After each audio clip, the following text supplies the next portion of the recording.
de Jovellanos nos referimos pues, sí, a los planteamientos en materia agraria, que si su informe sobre la enseñanza pública, que si la cuestión de las carreteras y comunicaciones, que si la minería, etc. Todas esas cuestiones, aparte de que era político y jurista, entre otras cosas fue ministro de Justicia y además fue presidente del comité que se opuso a Pepe Botella, hermano de Napoleón Bonaparte, cuando estuvo aquí sentado. De manera que para mí es un motivo doble el poder dirigirme a ustedes brevemente.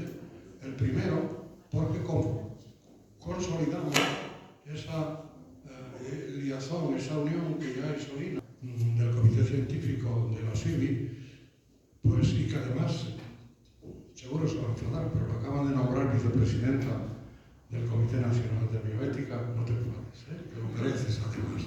En cualquier caso, por eso en primer lugar, porque con esto se consigue y la CIVI, y por otra parte, porque Orlando nos va a ofrecer, don Orlando Martínez, nos va a ofrecer una visión de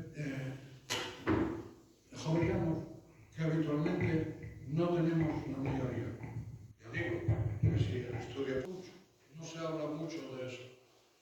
Y en aquella época, en la época del siglo XVIII, el siglo de las luces, así llamado por una serie de personas en toda Europa y también en España, pues entre ellos denominados los jovellanos también, en la segunda mitad del siglo XVIII, ese siglo de las luces, pues se conoció así porque un grupo de personas intentaron cambiar con criterios pasados de dominio de los poderes económicos e incluso de la propia Iglesia y asentar en la razón, en el conocimiento y en la reflexión una serie de medidas que pudieran ser útiles para el conocimiento en general y fundamentalmente para la mayoría de las personas que no tenían acceso al conocimiento, a la educación y a todas estas cuestiones.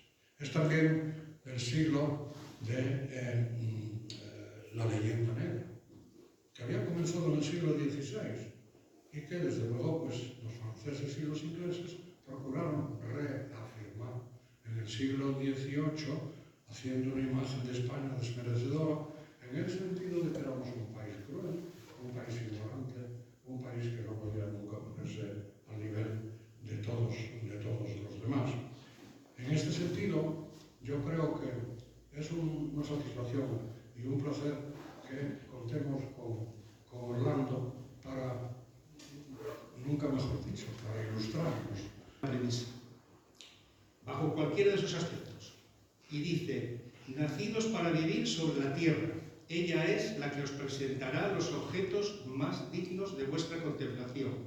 Ellas, refiriéndose a las ciencias, el grande y poderoso instrumento de la razón humana, son las precursoras de la verdad y sus inseparables compañeras. Más adelante va a decir cómo se deben de utilizar. Muy interesante esto.